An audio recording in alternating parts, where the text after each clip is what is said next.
Alright, fine. Let's go.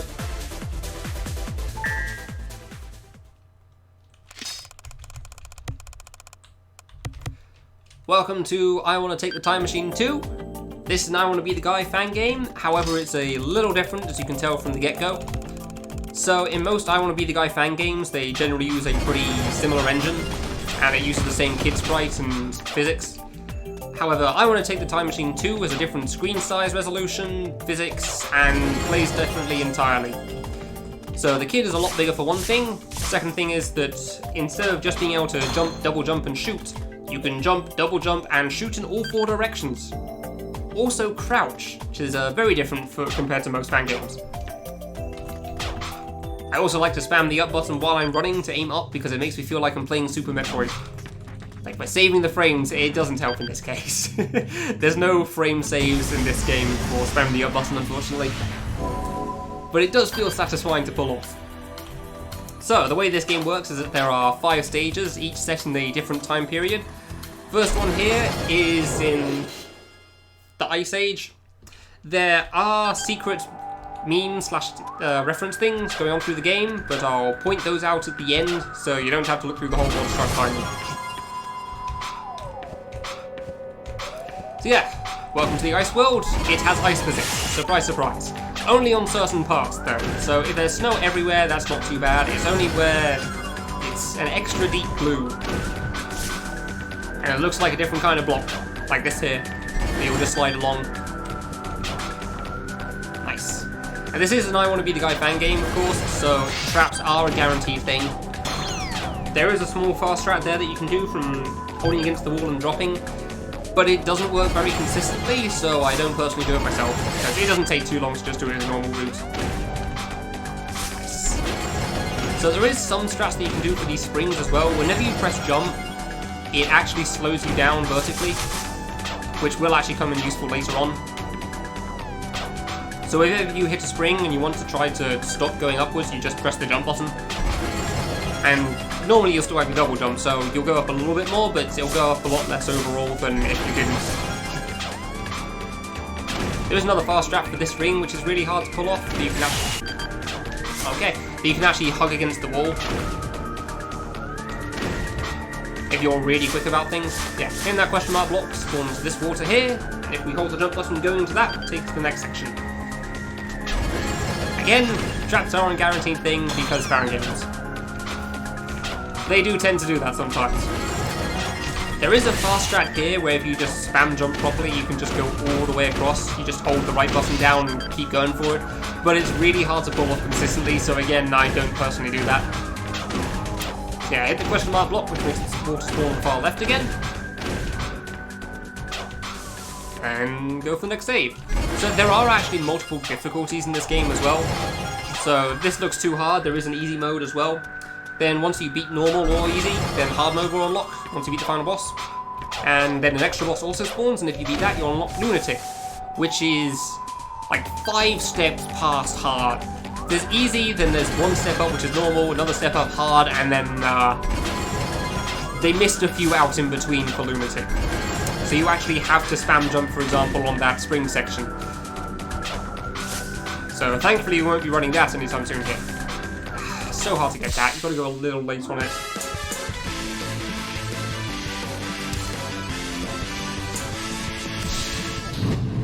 And then at the end of this, you get a rank. Generally, sub 3 minutes and sub 10 deaths will get you an S rank every time. But getting an A rank isn't too bad. Getting a B is pretty bad though, especially on the bosses. It means that you've died quite a lot on them, and that's never a good sign.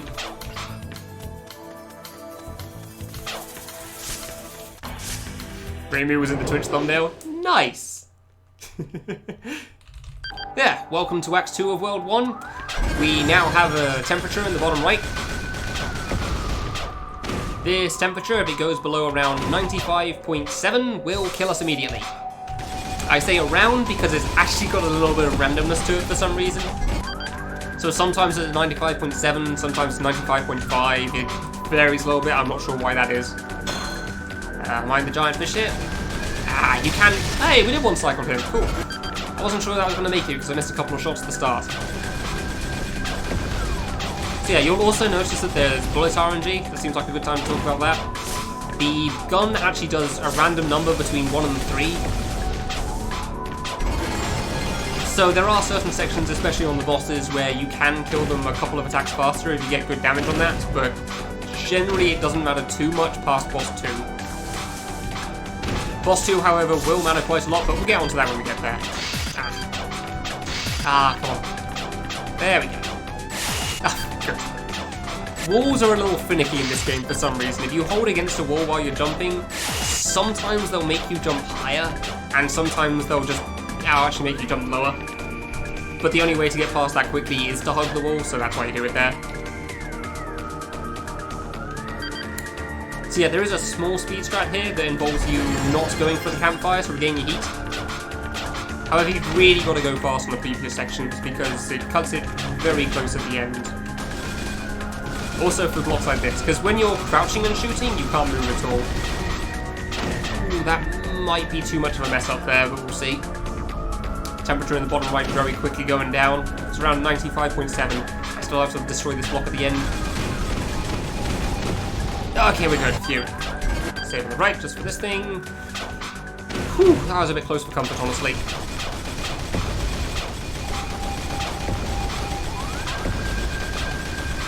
Yeah, overall the gun RNG doesn't matter too much because it does average out. Like, the only case it does matter is pretty much just boss 2. Because dealing with a couple of extra attacks on most bosses doesn't make too much of a difference. Oh, yep, crouching and shooting, there you go. Destroying that block's not going to help too much though.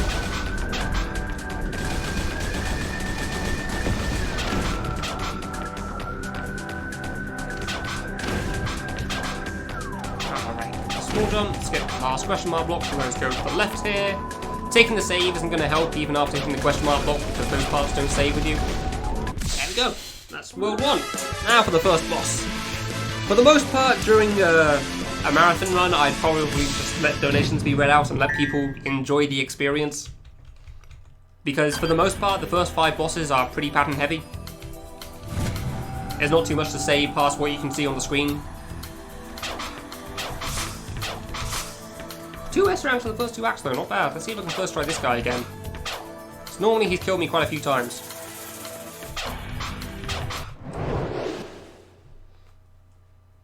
Yeah, there is a couple of small strats, such as the rocks right at the start.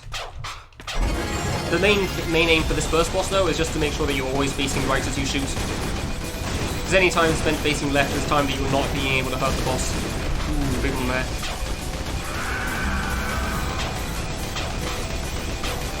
So you don't want to go to the right here too soon.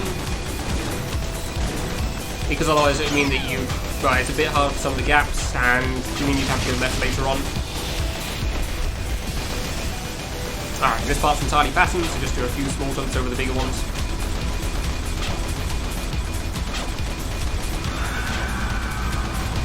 And the infamous rings. This part is actually kind of... Ooh, that shouldn't have lived, I guess, but okay. That was closer than I thought. Thank you, not being the full hitbox, that's for sure. Cool, first try, not bad. And then the fight would loop, except he died. And explodes, because everything explodes, because this is an Unfluke game. And this maker is very well known for everything being an explosion. If you can kill it, it probably explodes.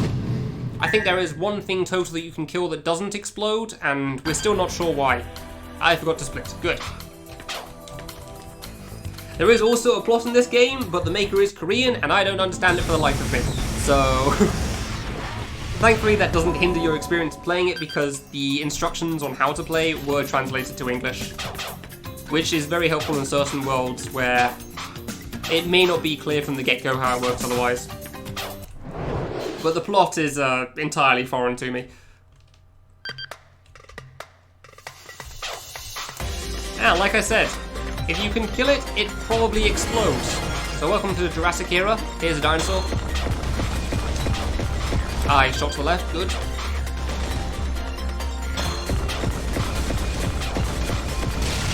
Yeah, it explodes, that makes sense. It is an Unfluke game. These eggs do not explode for some reason. Again, very confused about that. There are certain eggs here that if you shoot will spawn a dinosaur, but you can just run through those eggs, so it's not too bad. However, if you try running through eggs that do not contain a dinosaur and just disappear in a puff of smoke, then those eggs do kill you. Which was not something that was entirely clear to me on my first playthrough, that's for sure. Welcome to the fireball section. You mostly just don't want to get the random fireballs to make you duck to go under them. Thankfully it's not too bad for the first half because you got to wait for this ball anyway. But it does matter a bit more in the second half. You can do a very small duck to get under them and it's fine, but yeah, as shown just there, if you time it just a little bit off, it will kill you still. So it's generally not worth it trying to cut it close.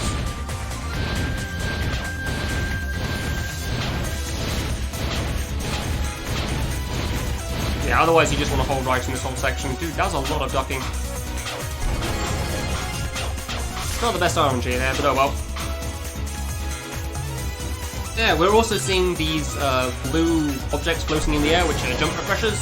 So normally, again, you can only double jump in this game, but if you touch the blue objects, then your double jump will get refreshed. Now, you do got to be careful on the water. There is a small bug that if you try to jump as soon as you hit the water, good, then you'll only get one of your double jumps back for some reason. There we go, good.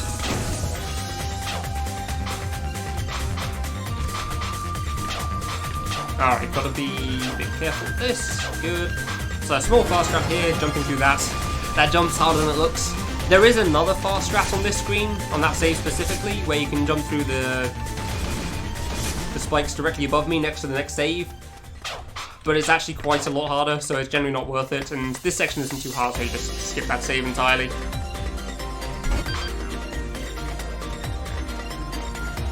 You can also do the same on the next one as well, because it's not really all that necessary. The part after isn't very long.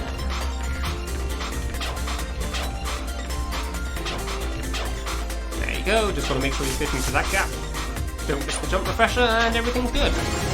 So the first egg here is a dinosaur again. If you do try killing it regardless, because you don't realise you can run through them, it's very hard to time the jump over it. There we go, 2 more eggs, good. Don't undock too soon. Fireball, because sure. Why not? So, this act is definitely one of the longest in the whole game, speedrun wise and casually. Just because the eggs take a lot of time, they add a lot more on. So that was more than 3 minutes with only 1 death still. It's by far the hardest S rank to obtain in this game.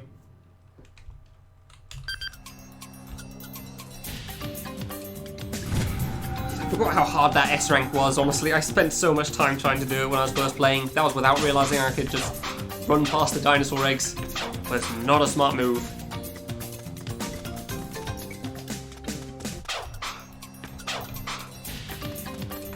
Alright, on to Act 2. This is our first experience with orange jump refreshers, which do the same as the blue ones, except you jump really, really high. Bad damage on the egg at the start there, bit of a shame, but okay. And there is also an alternate route on this next save, so if you do this save and the next one after the other without dying, then you can actually take a top route on the next part, but it actually turns out to be slower and a little harder as well, so it's really not worth going for. So the blocks above would actually be solid and go along the top. Yeah, generally not worth it. Nice, first try on that one. That save's either immediate or takes ages, I don't know why. Thankfully you don't need to kill all dinosaurs. Some of them will just kill themselves. Unfortunately they don't give you a satisfying explosion, so it is a bit disappointing, but you can't kill that one in time, so we're just going to have to live with that. I guess I can talk a bit about the gun as well. So you can actually upgrade the pistol, and there are other weapons in this game. However, they cost an awful lot to pull off. So it costs 100 coins for the first pistol upgrade, and then another 200 for the second. So by the time you reach the final boss, and the only other time you'll go back to the main area so that you have a chance to go to the shop to upgrade the gun, you'll only be able to get 2 upgrades. And it takes so long to leave through a doorway, go into the shop, get the upgrade, leave the shop, Nice. Go back to the main area. That is just not worth the upgrades at all, as far as the speedrun's concerned. Casually, it's definitely worth it, because it will save you a few attacks in certain sections. Oh, don't miss the save there, thank you. Nice.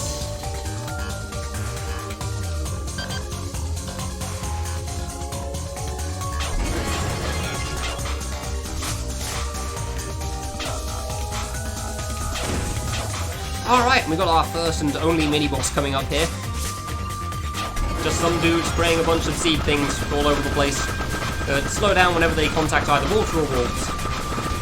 So you want to try to be as close to this guy as possible by the end, because you're going to have to go to the right anyway.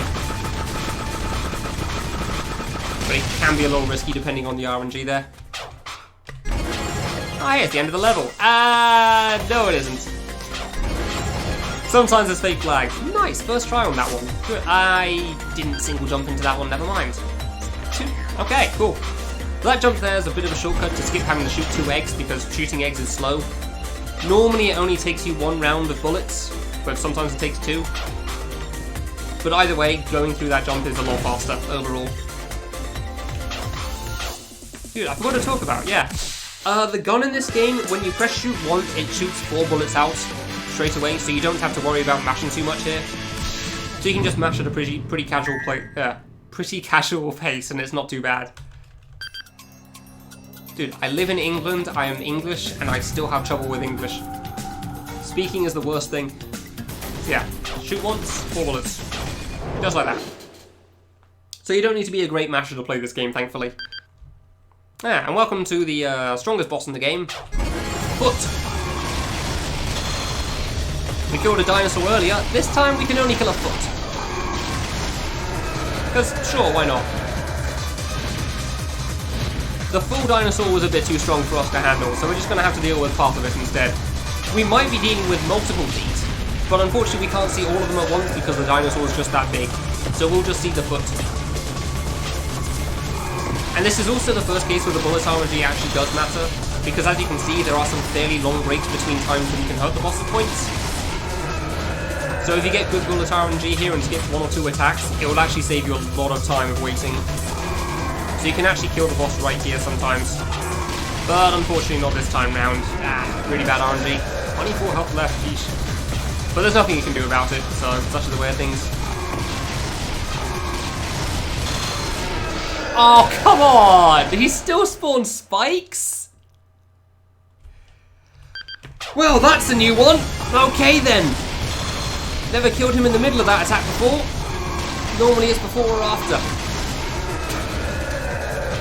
I didn't know that he'd spawn half the spikes and the rest of the wave wouldn't. I just thought it would stop entirely. Good. Oh my god. Well, okay, I learned something new from this. I went too early, damn. Bosses in this game very much the things that tend to die the first try, or do tend to take a few attempts, unfortunately. Oh, whoops.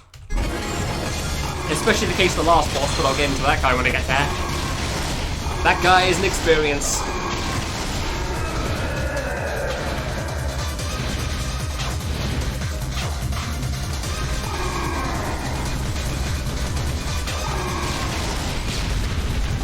Nice. Alright.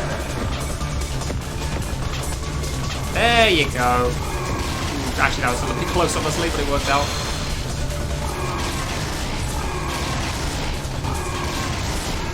So yeah, I try to tap it to the side at the end of that foot stomp thing to make sure I'm always facing towards the boss so I can shoot him again as I'm going up. So we might get him this time.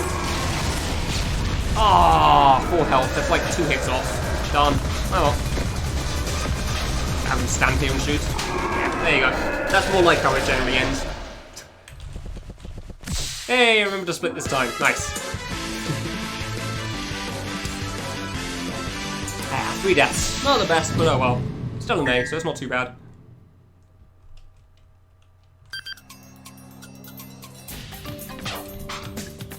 Alright, and off to World 3, the near future. Apparently robots have taken over a few things.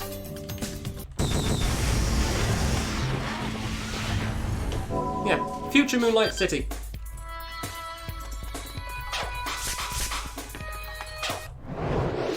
Starting with probably one of the best songs in this game. Because it has a real good guitar. Nice. First try on that jump, good.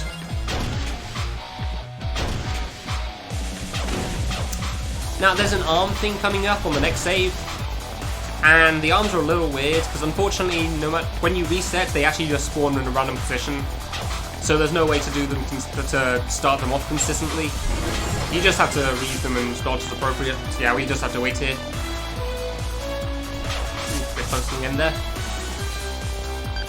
And there are a couple of fast strats that you can do here that are actually taken from the harder difficulties in this game. You can not use one of the jump refreshers here and just pull straight on down. Nice. And let's just carry on up here. And if I hadn't died there, this platform would start going to the right, so it would have been a little faster, but it's not too bad. Reset the platform cycles.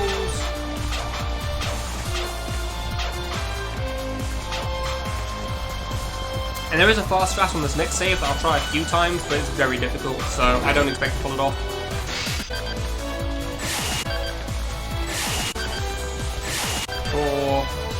Oh, I actually got it at the end! Even wiggled extra by accident, good.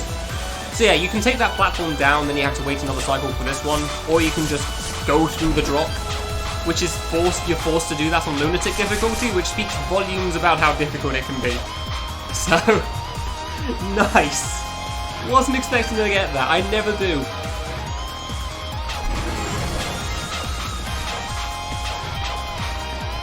Alright, and there's two routes on this. You can either go down for this platform, or go up and go over the top. But going down is really easy. You do drop straight for the platform immediately, because if you try to land on the one of the blocks first, then the platform will take a bit longer to bounce back. I can't believe I got the drop, dude. That was great. And welcome to a bit of a notorious mechanic that you will only see in this world, in this act specifically, the helicopters. These things are a bit finicky to control. Oh, not in this act specifically, good, both acts.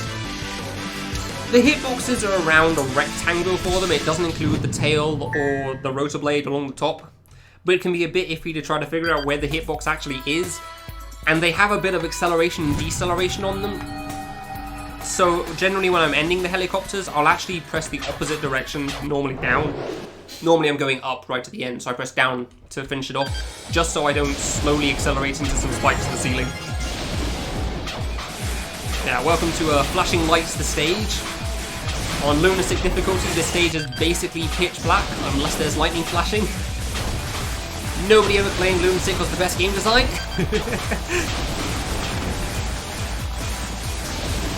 Gotta wait for this platform, unfortunately.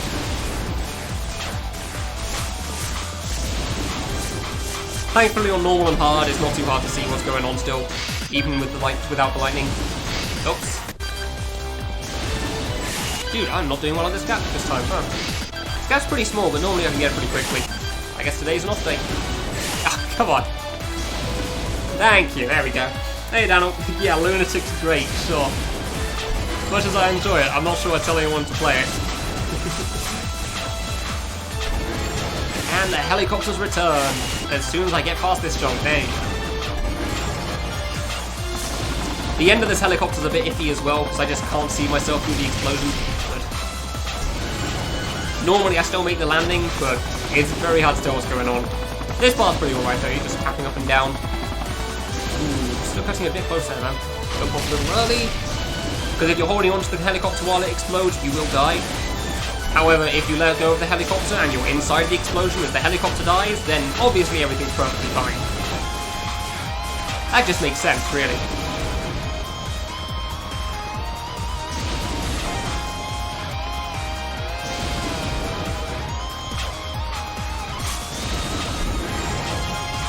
Just a straightforward section here, before we get into more helicopters. They're pretty easy as well, it mostly just takes you back along the route that you already took. Right, yeah, I jumped a little too late there. I landed pretty far on the left of the helicopter there, so I wasn't sure about when to time it, because I didn't want to miss the landing. Oh, And that jump refresh is probably the hard part, and even that's not too difficult, thankfully. There you go. Ah, and that's what I mean about being inside the explosion. Like, the explosion itself didn't kill me, but I couldn't see where I was. It is one of the notorious parts of this mechanic. Like, it's hard to stick the landing where you can't see where you're trying to stick it. There you go. You want to go a bit past this platform, just go straight forward. Yeah. You pretty much can't get ahead of that platform there. And it does waste a little bit of time taking that save, but I generally die at least once on that tower going up, so I'm surprised I survived that time. Nice. Wait a little bit for the arm here, and drop straight over. Oops. Good. Yeah, my PB of this game is around 49 minutes. World record was about 45 and has 32 deaths. 35 deaths, sorry. It's kind of nuts. Generally around that point, you just can't die on any of the bosses if you want to have a good run.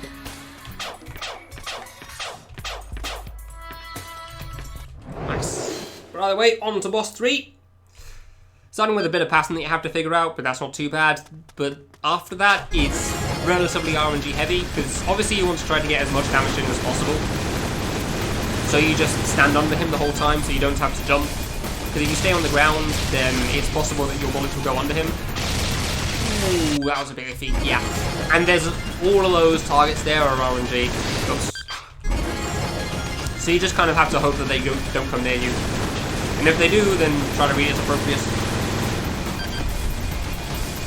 Ah, that's a lot better. Good. Be a bit careful on the jump refreshers. That was almost too early. Oof. Bash on the lasers here. And then I get a bit more of the random spawning explosions.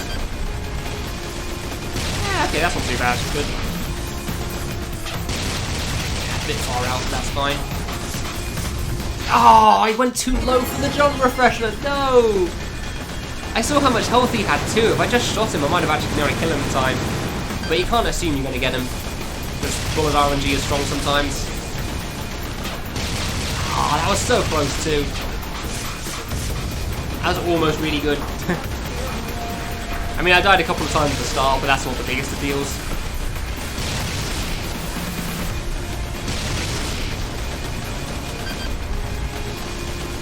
Alright, good explosions here, thank you.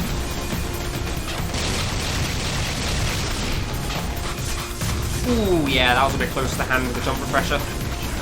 So those jump refreshers will just spawn directly above you, so that's why you try to start a bit of a distance away from him. That was almost bad, but that's not too bad overall. Yeah, 3 that's acceptable, I'd say. Sub 2 minutes is pretty good still on the bosses. On to World 4. Now, I'm going to waste a little bit of time here to show off the tutorial because there's a funny little secret reference thing, a secret thing that they show off if you don't do what the game tells you to do. So this tutorial is supposed to explain how the next 2 acts work. And to do that, it wants you to try to pick up the EXP item. Maybe I can show this off during the run, I don't know. But if you just carry on past... I don't know why I find that so funny with the misspelling, but it's really good. There's also like a sign, a useless sign right at the start of the game in the tutorial act, before stage 1, that just says Kappa. And you can't get out from there, so you have to reset afterwards. Yeah, welcome to World 4 Act 1. This world's a little special compared to most of them. In fact, there's 2 unique gimmicks that play a very significant part. In this one, as you can see, there's these cell things I'm picking up that give you XP. And you can get up to a max of level 3. So level 1 will let you destroy a 1-prong spike, level 2 will let you destroy a 2-prong spike, and level 3 lets you destroy a 3-prong spike. Whenever you destroy any spike that's available, you will lose 1 level. And need another 4 XP to level back up. I did not get all that, good. Good, if you do the fast strat there, it's much faster, it's much better. A lot of this stage, this act, is basically, if you do well, good. If you do well, you do better. I'm just going to reset on this one, I think. So unfortunately, I accidentally hit a spike too early. There we go, good. Because you can save your XP from one save to another, your XP in your levels. And it saves an awful lot of time not having to gain a lot of that. Nice. And a small fast strat here that because these things grow and shrink, when they're tiny you can actually hug the wall and just barely fit between it. But when they're expanded, it will kill you. So you do have to time that well. And again, this save can just pretty much skip entirely if you don't die. It's actually a pretty long save too, so it's quite nice that you don't have to deal with it.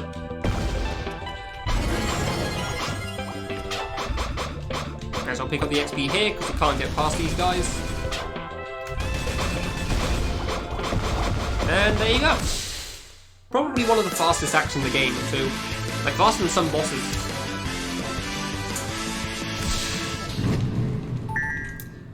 And we'll never see that leveling mechanic again. So, on to Act 2, where there's a completely different mechanic going on here. So, in this act, there are pheromone things, which you can give yourself when you touch them, let you pass certain cells. I forget the name that they call it in game. So the green egg lets you pass the green colour, the blue past the blue, and the red past the colour that you can imagine. Nice, got the fast cycle on that, good. The main gist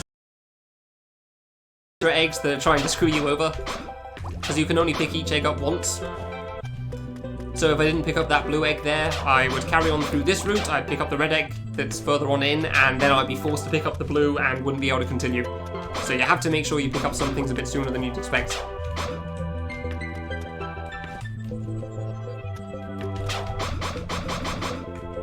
Definitely don't want to miss the saves here, that's for sure.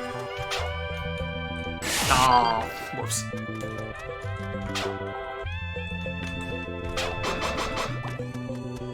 Not too much to say on the save. Pretty straightforward.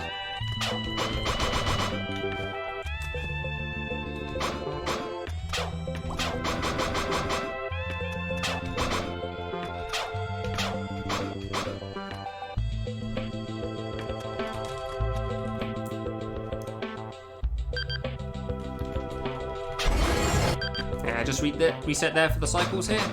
So it just makes things a little easier to get past. And you don't lose any time for it either. I could reset on this save as well and it also wouldn't change anything. The cycles just match up perfectly. But I will reset on this one. So yeah, you want to get that red egg early because it's another case of an egg further on that's trying to mess you up. Oh, I actually went into that, good.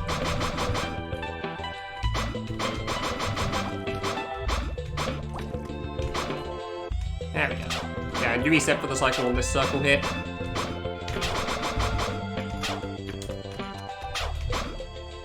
Yeah, you actually have to hug the left side when going up here, because otherwise you'll touch the blue egg while you're still inside the red, and it will kill you for that. Just because you used to be friendly doesn't mean you'll still be friendly. Doesn't work that way, unfortunately.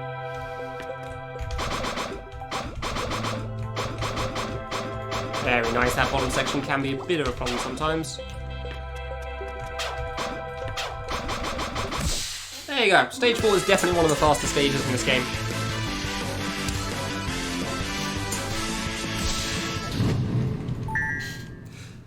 On to boss 4. So the main issue with this boss casually is trying to solve a giant pattern in the middle of it. But thankfully there's a pretty safe spot that you can stand and shoot in the whole time, which makes it really easy. So as far as a speedrun's concerned, the hard part is actually trying to deal with the first attack, because you don't know what section of the bottom the boss is going to go. But normally I tend to go to the bottom right, but because I have to go to the left, I'm not quite so used to the pattern over here. So the beam will go in a little differently to the way that I'm used to. That wasn't too bad, actually. Virus will chase you around to get some more XP. I guess I lied earlier, we will get the XP mechanic back again. Then we just stay here, destroy these two, and wait for ages. Easy pattern. You do have to follow it around after a little bit though as it builds up. Try to make sure you don't jump too high on this. It's very easy to jump a little bit too high and run into the water bubble things. I don't actually know what they're called, never thought about it before. But yeah, and then one last attack and then the boss fight loops. It's actually a relatively short fight overall, there's not that much going on with it. It's mostly just figuring out that pattern when you play this casually. And then I try to end this in bottom right, just so I'm as far away as possible, and hope the boss doesn't spawn near me. So you don't have any control over it. It seems like... nope. Alright, cool. That could have gone worse. Accidentally held down longer than I needed to there, so I was shooting the floor for a little bit, but that's fine, because I didn't die.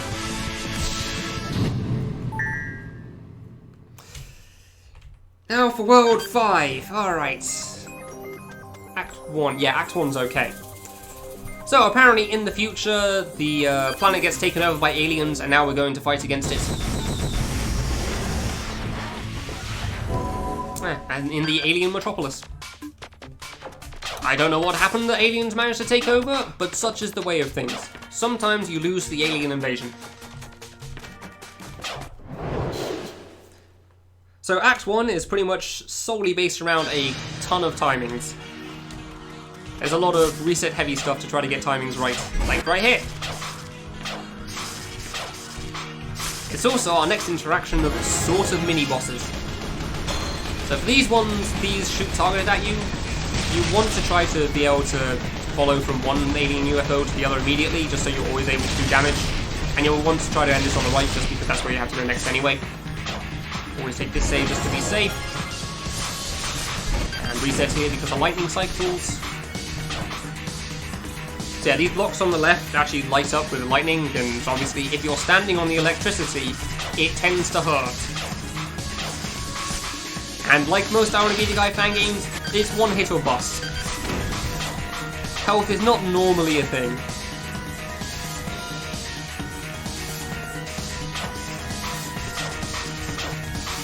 Okay, delay that jump just a little bit because of the electricity there. I don't know why I called it lightning earlier. Electricity. Try to double jump from there. Nice! So you want to try to be falling as fast as possible there, but it's very easy to clip the edge. Reset for cycles again. Reset for cycles again. It's a term you'll be hearing a lot here. Oh, ran back into the electricity there. Didn't know I could do that. Next set of mini-bosses. This one's a little harder in the sense that whenever you kill one UFO, the other ones start shooting faster. So the aim on this one is actually try to bring everything as low as possible before you start killing them. But obviously if one does die, it's better than not doing any damage whatsoever. You'll also see me trying to shoot at angles a little bit, but you can't intend to shoot at an angle. You just spam the up button and then sometimes it goes upright instead of up. There's not too much control over that, unfortunately. Don't let this save go the same way as the last one. Thank you, okay. I still don't know why I died so much in those two saves in the last run. Kinda ridiculous. Nice. So if we don't die on this one, that'll be great for the platform cycle here. Well, I bonked a couple of times, so I guess I'm gonna be waiting then. Fair enough. Ooh, that was a bit close to the spikes there. Now, I found out not too long ago that if you're very unlucky, you can actually just pass through this platform. So hopefully that doesn't happen in this run. I'm still not sure quite how it happened. Like, it was part of a marathon run, an online marathon, and they went through the VOD later and showed it in slow motion what happened, and the character literally just was on one frame above the platform, and then on the next one, he was not above the platform. And I'm still not quite sure why. I guess they matched the perfect speed to pass by each other. Ah, so close to an S there. Every 10k points is a rank up, so 50k would have been an S. Oh well. Now for Act 2, which can be a bit of a problem for some people when they first get here, because it introduces another mechanic. This one's a little harder to understand than the World 4 ones though, when you're trying to get used to it. So in this one, there are UFOs that you get to control. However, if they touch a spike, they will get destroyed, understandably. The hitboxes are a little finicky. The bottom half of them isn't actually part of the thing that will trigger the explosion. It's only the main part of the UFO itself, but also not entirely part. Pardon me. Too low? Yeah, too low. But also not entirely the top part, so it can be a little weird to get used to. Ah, I was a bit too close, I guess. Should have jumped out sooner. And especially one section further in. Ah, I thought that was too low. Nice. Which is very well known. No, I made that! I didn't think I'd save it! I thought I jumped too low and I was going to hit the spikes. No, too low. As you can see, sometimes UFOs cause some issues. It happens. It's mostly just on the post save for me, thankfully. There you go. I'm going to take the save because something's been going on this run. You can just straight up skip that one and it's fine. Good, yeah. You can just straight up skip that save, you'll go past it here anyway, but best not to risk it right now, I think. Yeah, thankfully the gaps there are pretty big, so it's not too hard to get through.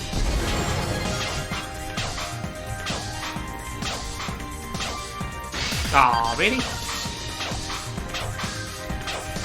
So yeah, the save after this one is pretty infamous, called the UFO Tower. It's a bunch of UFOs, one after the... How did I get the... Okay, got too many jump crashes there somehow. Good. It's a bunch of UFOs, one after the other, and you haven't really had time to learn how the UFOs work as a casual player yet. So when you first get there, you're just kind of mashing the jump button, trying to figure out how to get up to the top of the screen. Thankfully, there is a pretty consistent method for it. Like, for me, personally, the way I deal with it is I'm actually just holding jump the whole time. And whenever I'm automatically kicked out of a UFO, because if you're holding jump, you'll just always jump out of the UFO. I go to the left, go to the next one, and rinse and repeat until the top. That's pretty good.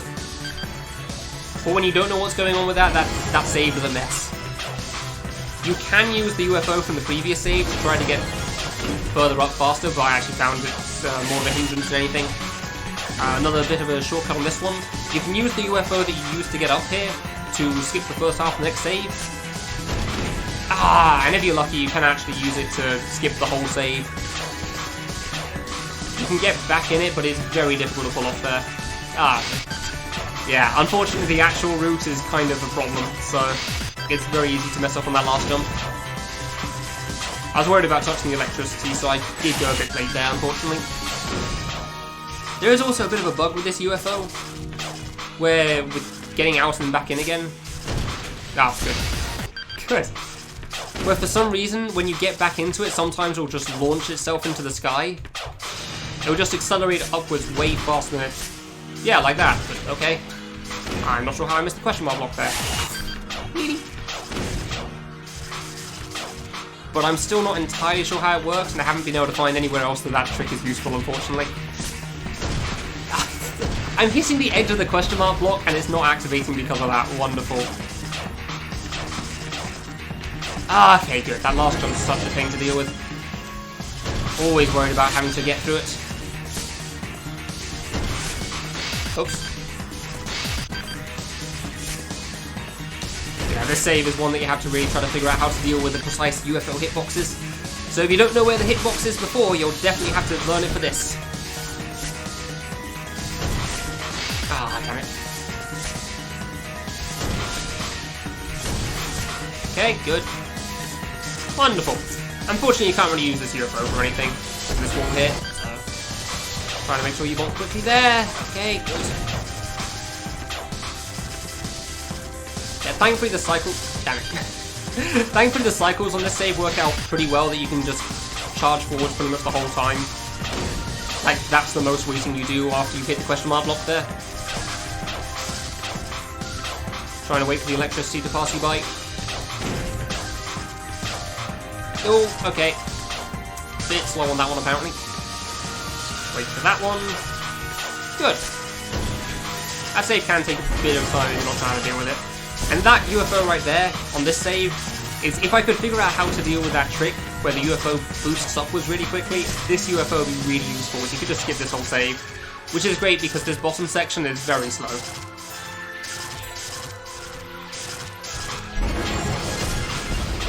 A bit of a slow act, almost 5 minutes. Alright. Oh, that happens, I guess. 16 deaths, that would make sense, yeah. Mostly on the shortcut UFO on this screen, I think.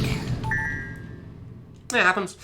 Alright, on to boss 5. This guy is 99% pattern, except for one section of one attack. And he is also incredibly screen shake heavy. Thankfully though, the screen shake doesn't really affect you too much as a player. It looks a lot worse as a viewer than it is as a player. He also has by far the most health out of the first 5 bosses. Backwards. Good start. Also one of the best songs as well.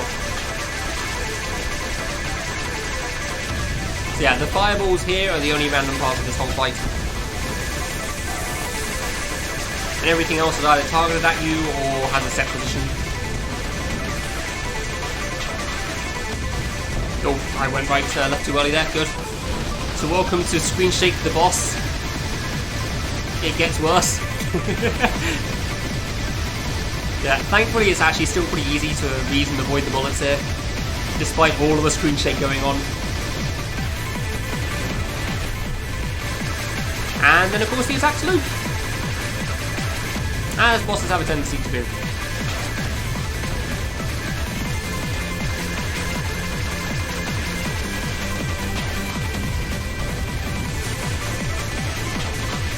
However, the pattern that was incredibly screen shake heavy before is actually slightly different on the second loop round for some reason. I'm not sure why that is. Maybe the boss is in a different position or something. But thankfully it's not too hard to deal with. Yeah. Nice. I really wish that boss lasted longer so I could hear more of the song. Alright, and on to the boss. So, this split is appropriately named.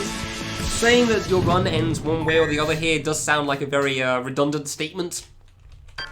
But whereas most bosses can be pretty difficult... Whoops, that's the wrong place to press A on.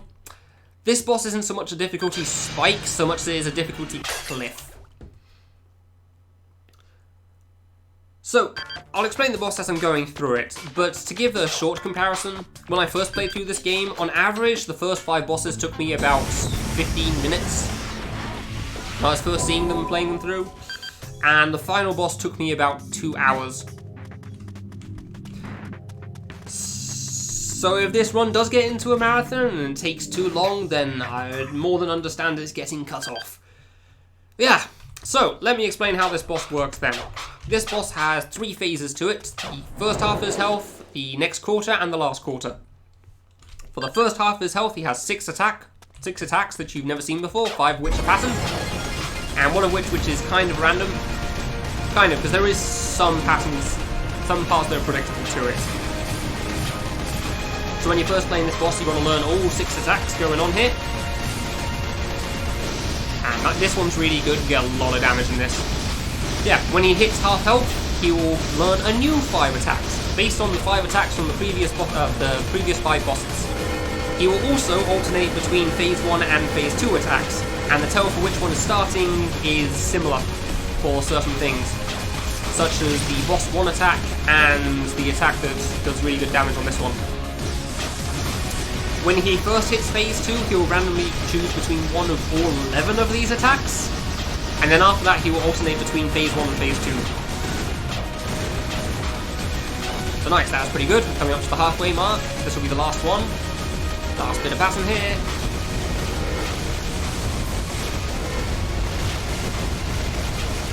Alright, and he's below 600 health, so on to phase 2. Oof, okay. All the phase 2 attacks have their own issues, honestly. So you're always a bit worried about... There, come on, the rings, really? No, that one's normally alright. It's the boss 4 and boss 5 attacks that are generally issues. Yeah. All of the phase 2 attacks have some sort of RNG involved. The rings there is pretty much the speed that they spin at. So you generally read one side first and then go to the other one. And you kind of hope you don't have to deal with them crossing over together. For boss 2, you've just got to react fast. He'll slam into the ground and spawn a bunch of spikes, just like the first attack on boss 2. This is the RNG attack in phase 1, it's almost bad there.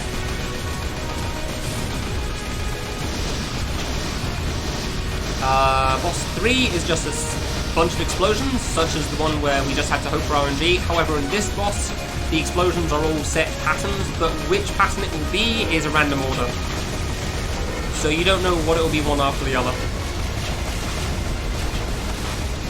The boss 4 attack is just a pain in the ass. Yeah, there's boss 2 attack. Almost didn't react fast enough there.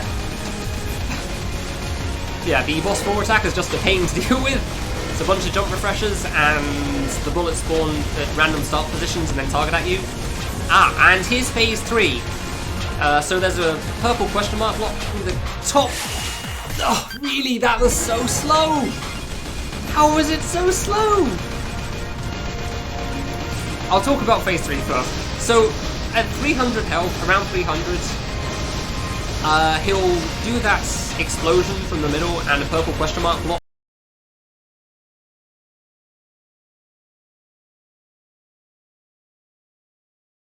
Or Act 1.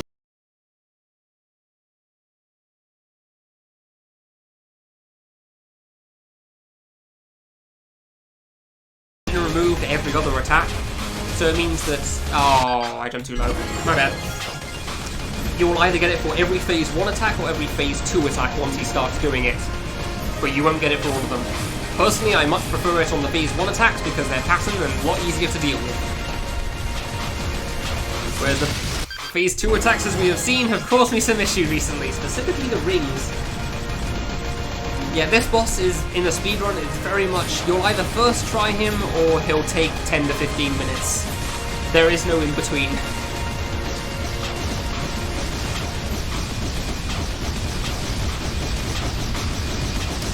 Now, I did say that the first 6 attacks from the phase 1 stuff is actually entirely patterned, which is not entirely true.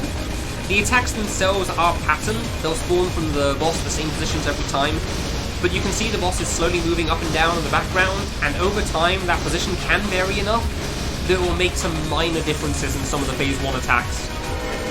Such as when he blows out steam at the start and bursts out a few curving attacks, curving bullets. Okay, that was much better. There is a bullet at the end that will generally be below the floor. Ah, I jumped too late. That's the worst one to get in the boss 3 attack too. Out of the pattern ones that you can do there, that double line is by far the worst. Haven't tried to jump between them. The rest can cause issues, but normally aren't too bad, but that one's by far the hardest. So yeah, like I said, more of a difficulty cliff than a difficulty curve here. Yeah, this attack right here is the one that the minor variation in him moving up and down can actually affect. It can actually make it easier as well, but it's best not to assume that's going to happen. So yeah, also when you first hit phase 2, you'll generally have seen 5 of the 6 attacks in the attempts of the phase 1 attacks. So when you first get to the second half of his health, he can do, again, any of the first 6 attacks again. Which is actually good because it means that you can get some of the good damage attacks again. Such as when those lines spawn from the edges. Right, get close, and that's fine. Ah, and here's the boss 5 one. Again, the fireballs are random, so you kind of just hope they don't cross over with each other. It does actually lose you damage from going to the edge there, but because of how the randomness works, it's a lot safer to deal with. But while I say it's safer, it is still possible that it can give you a very tight gap. Alright. There's a lot of jumping on that attack, even though the bullets don't reach just in case he's low enough. Alright. That was much more dealable from boss 3, thank you. Ah, short phase 1 attack. I was hoping for a longer one. Because in phase 3 you really do want him to end ASAP. Oh, okay. Nope, nope. So you're much more focused on trying to jump through everything here. No! Ah, I should have ducked under that one. I couldn't read the ring's speed in time. Couldn't read that one in time. It's a really tough boss, that's for sure. Every time I've run this game in a marathon, I'm always worried about this guy. Thankfully, everything leading up to it is pretty alright, so you do still get to see the majority of the game. Well, you're going to see the whole game, because this is the last part, but... yeah, this guy can be a real problem sometimes. Man, those rings are really not being nice today, huh? And I'm surprised I haven't seen boss fours attacking phase 2 yet, but the rings are being really brutal. I haven't seen this bad, and I haven't seen them this bad in a long time.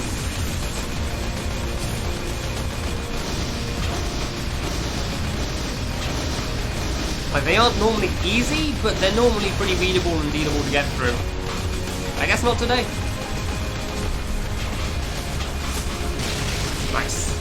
So the jump refresher to get over that laser actually spawns above you. So it's also one of the hard ones to figure out. If you just stay straight on the ground, you actually barely don't get enough height to get over the laser. Well, you do get enough height to get over the laser, but it's not enough to stay over the laser, and you will drop into it. Alright. Probably the last attack before phase 2. Yeah, and here's the boss 4 attack.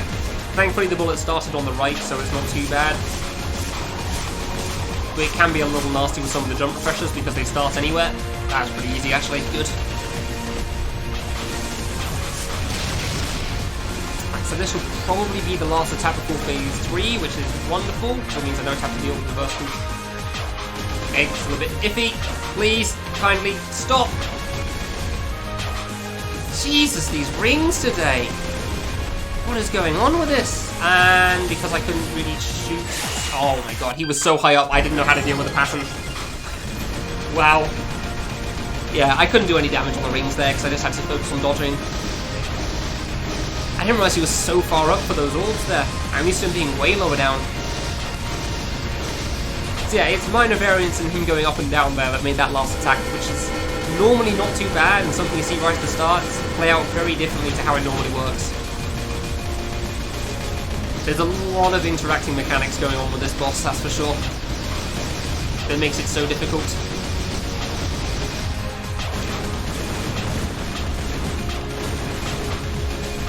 Like, generally you want him to go closer to the ground as opposed to further up, but you don't have any control over that, so he'll do what he does.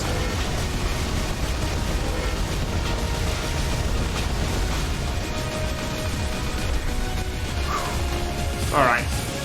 There you go. That's so much easier to deal with there. Probably last attack. Ah, straight in phase 2. Gotcha. So yeah, you really want to try to get through the rings ASAP just so you don't have to deal with the crossover between them. Nice, that was actually pretty reasonable. Good. A nice break after the last few ring attempts, that's for sure. Oh. I should have jumped through the gap there. Damn it.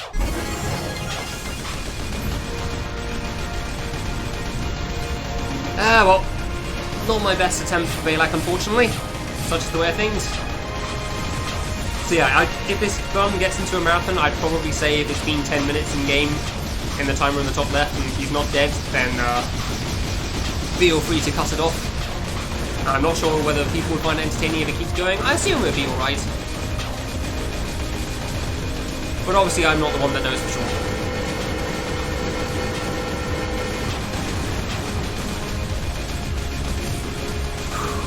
Come on. Breathe and pay attention to this.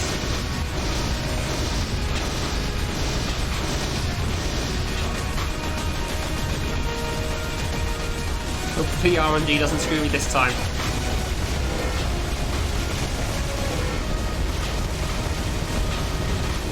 He's a little on the... Oh. Okay. Alright, we dealt... Good. We dealt with the hard. Wonderful. Managed to double jump in time there. Ah, short attack. Alright. Fine. Phase 2 attack. Oh, that's a fast ring. Okay. Fast rings are probably better than slow rings, to be fair, though. Just because it's easier to... Okay, there's only 3 rings, so that's fine. Good. Ah, I'm going to have phase 2 reverse controls. This is going to be iffy. Alright. I mean, we've already dealt with the rings, so we won't get that again for a while, so that's something. Yeah, easily reverse control help. Oh, okay. Alright, that's not too bad. Come on, good attack. We haven't seen the edges yet. No! Ah, he's low down. So yeah,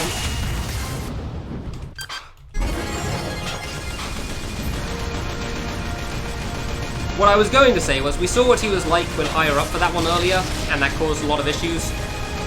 predators low down this time, so it's pretty easy to deal with. But, I guess I disproved that point there. That's a mistake on me too. I just misjudged how low they were going to be and jumped way too far up. That's a shame.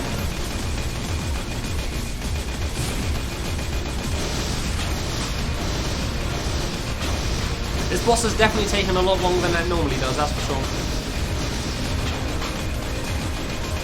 Like, sub 1's generally pretty consistent for me. Oh well.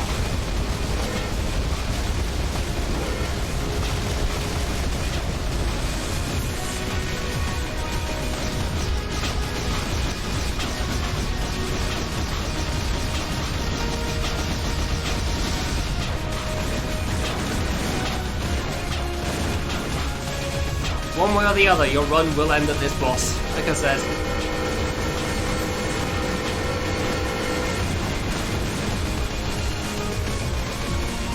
That's 5. Okay, stay to the edge this time. Good. Okay, good fireballs again. Wonderful.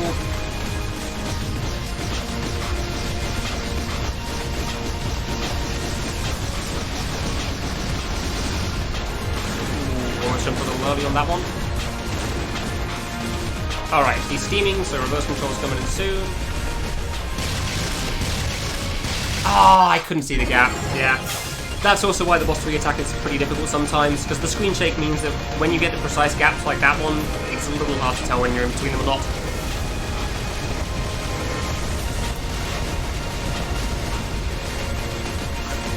It's been a long time since the boss has taken this long for me, that's for sure.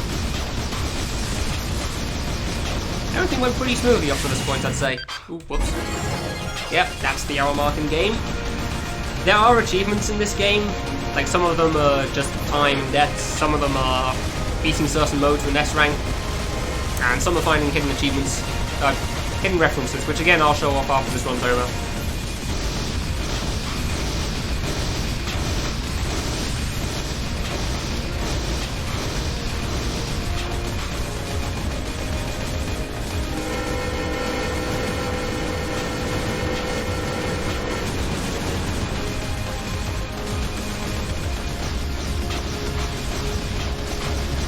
Pretty high up on this one, unfortunately, so I'm not really going to get many hits in.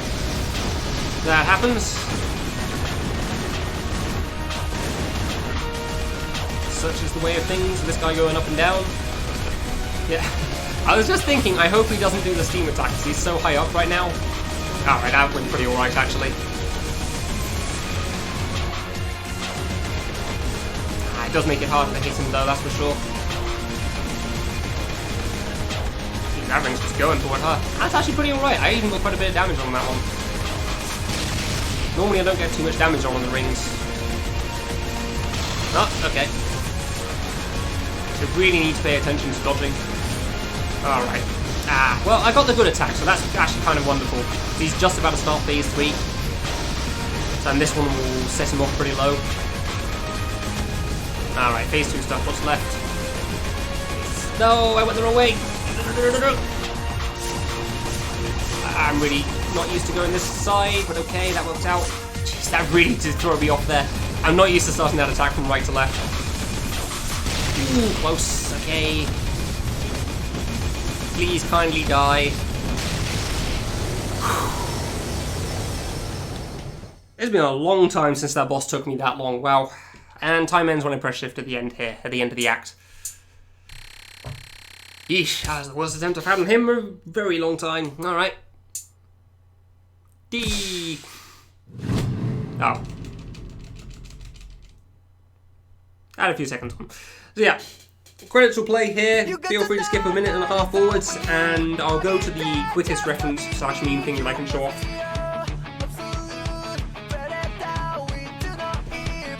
Oh, that boss was a bit of a mess, that's for sure. I don't feel like there was too much I could have done on most of that, though. It was just kind of unlucky and kind of a bit of misreading as well. Those rings were brutal, that's for sure. Wow. That is some of the worst randomness I've seen in a long time. I can't remember the last time I saw Host 1. Host 1? Like the opposite of Sub 1. 15 minutes of the last boss. I haven't done that in ages.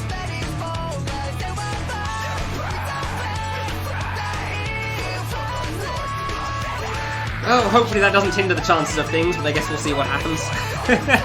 When you're submitting with an estimate of 1 hour and your time is 1:03.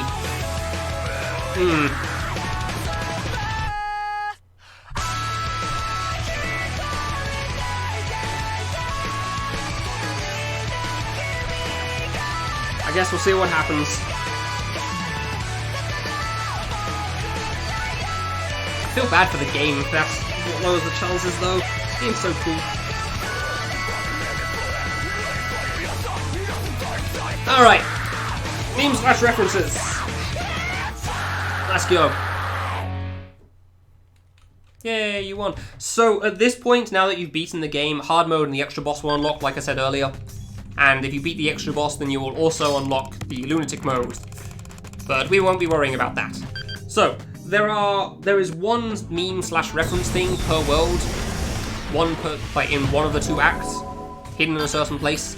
Most of them are pretty far in, so you can't get to most of them very quickly. However, the one in World 1 is right at the start of Act 2. You're also seeing that there's a bunch of extra stuff that's unlocked as well, like Krakow going along the top there and an old boss. We won't be worrying about that. Yes. So most of them are pretty far in, but I didn't want to interrupt the run with them. Whereas this one is right at the start and probably one of the best. The one in World 4 is literally just a Marstomp coming out from the wall and then killing you. Because, sure, okay. This one is quite a difficult jump through there.